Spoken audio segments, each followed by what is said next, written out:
শুভ সকাল বন্ধুরা, তোমরা সবাই কেমন আছো? আশা করছি সকলে ভীষণ ভালো আছো। আমরাও খুব ভালো আছি। আবারও একটা নতুন ব্লগ ভিডিও নিয়ে তোমাদের মাঝে চলে এলাম। নতুন পুরনো সকল বন্ধুদের জানাচ্ছি আমার অনেক অনেক ভালোবাসা। আর যারা নতুন বন্ধুরা দেখছো তারা প্লিজ একটু লাইক সাবস্ক্রাইব করে আমার পাশে থেকো। তো চলো আবারও নতুন একটা ব্লগ ভিডিও, নতুন দিন। তো সকাল সকাল ব্যস্ততা শুরু হয়ে গেছে। এদিকে শ্বশুরমশাই বেরিয়ে যাবেন। শ্বশুরমশাইয়ের জন্য আমি খাবারটা রেডি করে দিয়েছি। আর আমার মাম্মাম সোনা তো আমার সঙ্গে সঙ্গেই উঠে পড়ে, তো সেই কারণে মাম্মাম সোনাকেও একটু দিতে হলো। ও প্রতিদিনই কিন্তু খায় না, ও নিয়ে বসবে একটু। আর তোমাদের দেখালাম ঘড়ির কাঁটায় বাজে এখন 7:30। রান্নার পাশাপাশি সব কিছুই তো করতে হয়। এদিকে মেয়ে তো তখন রুটি খেলো না। এখন একটু মেয়েকে জল বিস্কুট দিলাম, তাহলে কিছু সময় চুপ করে থাকবে। মেয়েকে জল বিস্কুট দিতে গিয়ে আমিও একটা খেলাম। সকাল থেকে এত দৌড়াদৌড়ি করতে করতে না কোনো দিন খিদে পেয়ে যায়। আর এদিকে দুপাশে দুটো কড়াই বসিয়ে আমি এদিকে রান্না করছিলাম। শ্বশুরমশাই বলল, আসি মা। তো আমি বললাম আচ্ছা ঠিক আছে। এদিকে আলু সয়াবিনের একটা তরকারি করছি আমি। এদিকে মশলাটা কষানো হয়ে গেছে। এবার আলু আর সয়াবিনটা যেটা ভেজে রেখেছিলাম সেটাকে দিয়ে ভালো করে কষিয়ে এবার পরিমাণ মতো ঝোলটা দিয়ে দিব আমি। 2 মিনিটে ডালটা সিদ্ধ হয়ে গেল। প্রেশার কুকার থাকাতে কিন্তু বেশ ভালো। আমার যখন প্রেশার কুকারটা নষ্ট হয়েছিল খুব অসুবিধা হতো তখন। এদিকে বরমশাইয়ের জন্য বোতলে জল, ফ্লাক্সে গরম জল, এদিকে বিস্কুট, গ্লাস সব কিছু আগিয়ে রাখলাম। এবার খাবারটা বেড়ে নেব। তোমাদের দাদাভাই টিফিন বাটি ধুয়েই আনে, তাও আমি একটু হালকা আবার ধুয়ে ভাতটা এখন বেড়ে দেবো। এই দেখো বরমশাই রেডি হয়ে গেছে। আর ওই যে মামাম সোনা একটু বসেছিল, সবাই বেরিয়ে গেল। শ্বশুরমশাই বেরিয়ে গেছে, বরমশাই বেরিয়ে গেছে, ছেলে মেয়ে দুজনেই বেরিয়ে গেছে। ওই কাকিদের বাড়ি একটু খেলতে বেরোলো। আমি এখন এই ঘরের কাজগুলো করে নিচ্ছি। তোমাদের সঙ্গে কথা কিছু শেয়ারই করা হয়নি। আমি যে এখন ফোনটাতে ভিডিও করছি, এই ফোনটা তোমাদের দাদাভাই আমাকে নতুন কিনে দিয়েছে। ভেবেছিলাম এটা নিয়ে আমি তোমাদের সঙ্গে একটা ব্লগ শেয়ার করব, তবে আর হচ্ছিল না। আজ ভাবলাম চলো তোমাদের সঙ্গে শেয়ার করি। প্রথমত ভিডিও আমার ফোন কেনার একটাই কারণ ছিল, আমার এই ফোনটায় না অনেক ডিস্টার্ব দিচ্ছিল আগের ফোনটা। তারপরে তো নেটটা একদমই মাপা ছিল। তোমাদের দাদাভাইকে আমি কদিন থেকেই বলছিলাম যে আমার না একটা নেট শেষ হয়ে যায়। এটা নিয়ে তোমাদের দাদাভাইয়ের সঙ্গে মাঝে মধ্যে বলতাম। তোমাদের তো আমি ভিডিওতেও বলেছিলাম আমার নেট শেষ হয়ে গেলে তোমাদের দাদাভাই নেট হটস্পট কানেক্ট করে আমি নেই। তো বরমশাইয়ের হয়টা মাথায় ছিল। তো প্রথম সারপ্রাইজটা আমি কিন্তু আমার বরমশাইয়ের থেকেই পেয়েছি। আমার যেদিন আমি একদিন ভিডিও দিতে পারিনি আমি তো তোমাদের বললাম। তো তার পরের দিনই আমাকে ফোন কিনে দিয়েছিল। তবে শেয়ার করতে পারিনি। ওই যে বলে কষ্ট করলে তবেই কেষ্ট মেলে। আমার 5 দিনের রিচার্জ ছিল। আমি ভেবেছিলাম যখন আমি আবার মানে আনলিমিটেড নেটটা রিচার্জ করব তখন তোমাদের সঙ্গে শেয়ার করব। তারপরে যেটা হলো, ফোনের আনার সঙ্গে সঙ্গে কোনাটা একটু উপরের যে টেম্পার গ্লাসটা থাকে সেটা একটু ফেটে গেল। বাস, তারপরে তো একদম ইচ্ছেটা হলো না। সেটাও একটা কারণ আছে। আমি যে স্ট্যান্ডটায় ভিডিও করতাম সেই স্ট্যান্ডটা খারাপই ছিল। তো সেই খারাপটা দিয়েই আমি ভিডিও রীতিমতো তোমাদের সঙ্গে প্রতিদিন শেয়ার করতাম।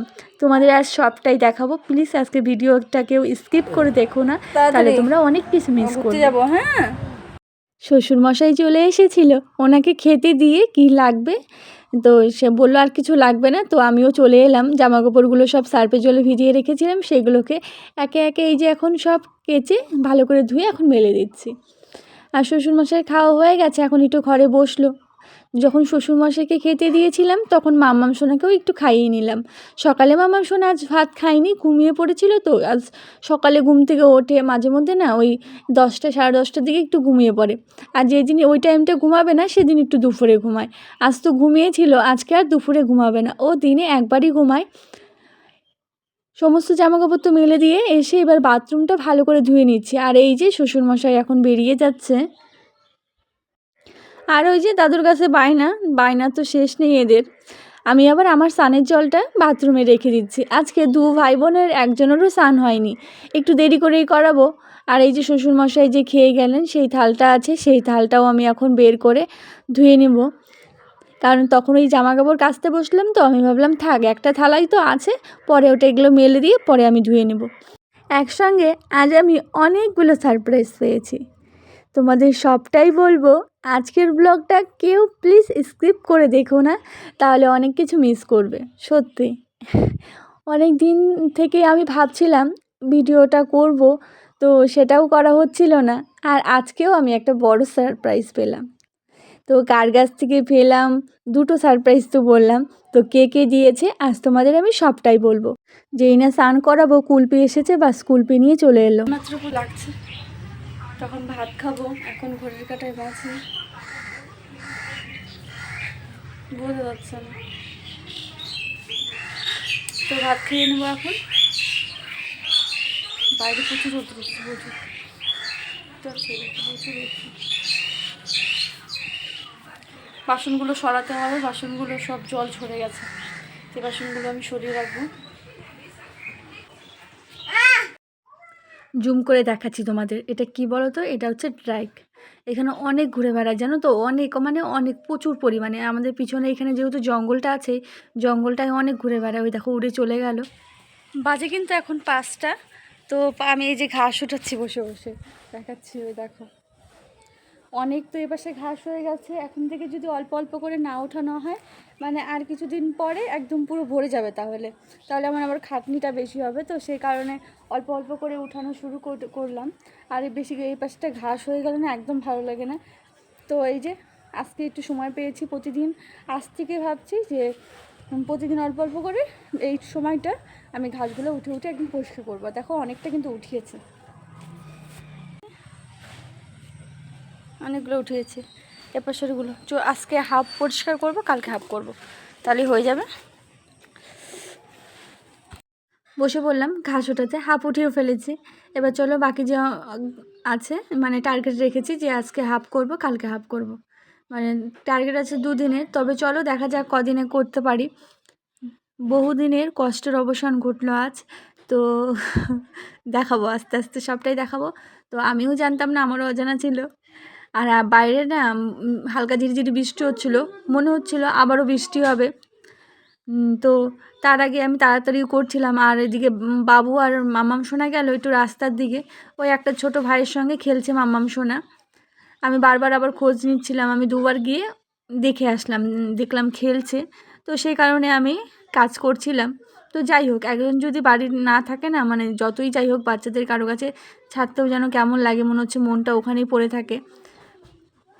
তবে ওখানে দাঁড়িয়ে থাকলে তো আমার এই কাজগুলো আবার হবে না। তো সেই কারণে না ওদিকে যেতে পারছি, না এদিকে এক মনে কাজগুলো করতে পারছি, বারবার বাইরের দিকে যেতে হচ্ছে।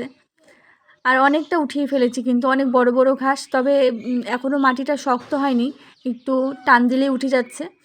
একটু তো কষ্ট হচ্ছে, তবে চলো সেই মানে শুকনোর দিনে যে কষ্টটা উঠাতে হয় ঘাস উঠাতে গিয়ে, সেই কষ্টটা হচ্ছে না। আমার বৃষ্টি হচ্ছে, মাটিটা একটু আগলা আগলা আছে, তো সেই কারণে একটু তাড়াতাড়ি হয়ে যাচ্ছে। আর এই পাশের ঘাস উঠানো কমপ্লিট হয়ে গেছে। তো হালকা এই সময়টা একটু বৃষ্টি হচ্ছিলো, আমি তো ভাবলাম যা এখনই হয়তো বৃষ্টি শুরু হয়ে যাবে, মানে যতটুকু করেছি আরও হাফ হয়তো করতে পারবো না। তবে বৃষ্টিটা কিন্তু হবে ওরকমটাই মনে হচ্ছে। একটু আগে হাওয়া চালিয়েছিল, সে কারণে চুলটা ছেড়ে বসেছি। এখন আবার ভীষণ গরম লাগছে, হাওয়াটা একটু বন্ধ হয়ে গেল, তো এখন খুব গরম লাগছে।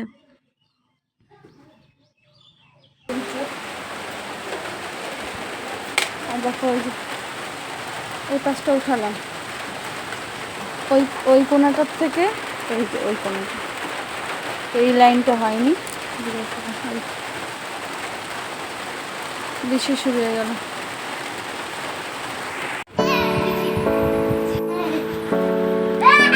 আগা আগা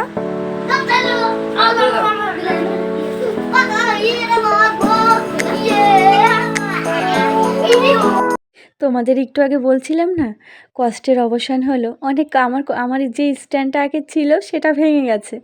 এর আগেরবার যখন ভাগনা এসেছিল তখন দেখেছিল, তো সেটাতেই আমি ভিডিও করছিলাম। আর এবার যখন ভাগনা এলো তখন দেখো আমার জন্য একটা স্ট্যান্ড নিয়ে এসেছে। এটা কিন্তু ভাগনার ওই টিফিন খাওয়ার থেকে যে টাকাটা জমিয়ে এটা আমার জন্য নিয়ে এসেছে। মানে এখানে না আমার মানে কী বলবো, আমার এদিকে না ভীষণ ইমোশনাল হয়ে পড়েছিলাম। তো এই যে ভাগনাকে বললাম তুমি খোলো। তো আমি ওর পরে ভাগনাকে জিজ্ঞেস করেছিলাম, বাবা এটা তোমাকে কে আনতে বললো? বললো না তোমারটা ভেঙে গেছে, তো তুমি এটাতে এখন ভিডিও করবে, তাহলে দেখবে আর ফোনটা পড়বে না। তো মানে খুব খুব খুব ভালো লাগছিল।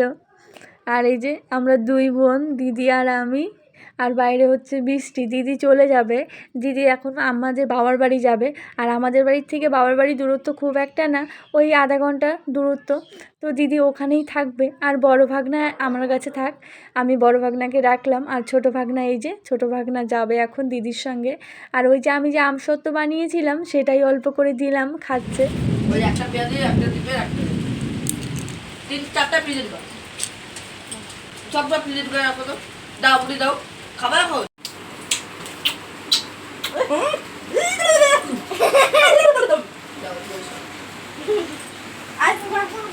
এরকম করতে করতে এখন 7টা বাজে যাবে।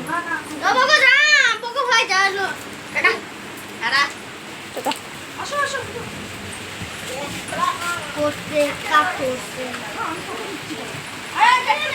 দিদি তো বাবার বাড়ি চলে গেল। এদিকে এই যে ভাগনাকে আর্ট করতে বসিয়েছি। বাবুর একটা প্রজেক্ট আছে, তো সেই প্রজেক্টটাই বললাম তুমি একটু করে দাও। ও করলো, বললো মাসি দেখিও না, এটা ভালো হয়নি। আমি যেমনই হয়েছে তাও দেখানো যাক, কী অসুবিধা আছে। আর এই যে আম কলা নিয়ে এসেছিলো, লিচু, এটা দিদি। আর এই যে তোমাদের দাদাভাই আবার নিয়ে এসেছে, আমি তো বলিও নি ফোন করে। আর তোমাদের দাদাভাই আজকে আমাকে ফোন করেনি। ভাগনা আর গোলা রুটি খাবে, রুটি খাবে না, তো সেই কারণে বেশি করে চিনি দিয়ে ভাগনাকে এই যে গোলা রুটি ভেজে দিচ্ছি। এদিকে আমি সব সবজি দিয়ে একটা নিরামিষ করছি, এর মধ্যে আমি অল্প ডালের বড়িও দিয়ে দিয়েছি। আর ভাগনা বলছিল আর লাগবে না আমার মাসি, তো আমি আবার এই একটাই আবার বেঁচেছিল, তো সেটাকে এই যে আমি নিয়ে নিলাম। আর আমি তোমাদের দাদাভাই খেতে বসে গেছি, শ্বশুরমশাই, ছেলে, ভাগনা সবার খাওয়া হয়ে গেছে। মাম্মাম সোনা ঘুমিয়ে পড়েছিল, এক ফাঁকে মাম্মাম সোনাকে উঠিয়ে আবার খাওয়ালাম। আর আম দুধ এটাও কিন্তু ছুলে নিয়েছি। আর একটা জিনিস তো তোমাদের দেখানোই হয়নি, এটা তোমাদের দাদাভাইয়ের থেকে আমি পেয়েছি। এটা হলো আরেকটা আমার গিফট। তো এই গিফটটা আমি ভেবেছিলাম একটা ভিডিও করব, তবে করা হয়নি তখন আর। কারণ আমার ফোনটা না, ওই একদিন ঘুরতে গিয়েছিলাম যে, সেদিন বোতলের কোনাটা লেগে ওই এটা ভেঙে গেছিলো, তো তখনই মনটা খারাপ হয়ে গেছিলো। আর এই হলো আমার আগের স্ট্যান্ডটা দেখতেই পাচ্ছ। আমি এটা নিয়ে কিন্তু আগে কোনো রকম ভিডিও বানাইনি, যেহেতু আজ আমাকে একটা ভাগনা গিফট করলো, তো সেই কারণে তোমাদের একটু দেখালাম আমি। কারণ এটা নিয়ে আমার কোনো রকম ভিডিও করার ইচ্ছেও ছিল না। সত্যি এক এক করে আমার 3টে পাই ভেঙে গেছিলো, 3টে পা দিয়ে আমি ওই গুনো সেলোটেপ এইসব দিয়েই কাজ চালাচ্ছিলাম। আর এই স্ট্যান্ডটা ভাগনা এনে দিয়েছে, তো এটা তোমাদের সঙ্গে আমি সকালে শেয়ার করছি, কারণ তখন বৃষ্টি হচ্ছিল, লাইনও চলে গেছিলো এক ফাঁকে, তখন আর করা হয়নি। তো আজকের ব্লগটা বাড়ি থেকে না এই ভিডিও করা এইসব পছন্দ করে না, অনেকেই আছে পছন্দ করে না, তবু আমি করি। তো তাই এগুলো ভেঙে গেলেও সবসময় বলা সম্ভব হতো না, তো নিজেই মাঝে মধ্যে জমিয়ে আমি এই স্ট্যান্ডটা আমি ফার্স্ট কিনেছিলাম। আগে একটা চেয়ারের মতো যে ছিল, তো সেখানে ফোন রেখে ভিডিও করতাম।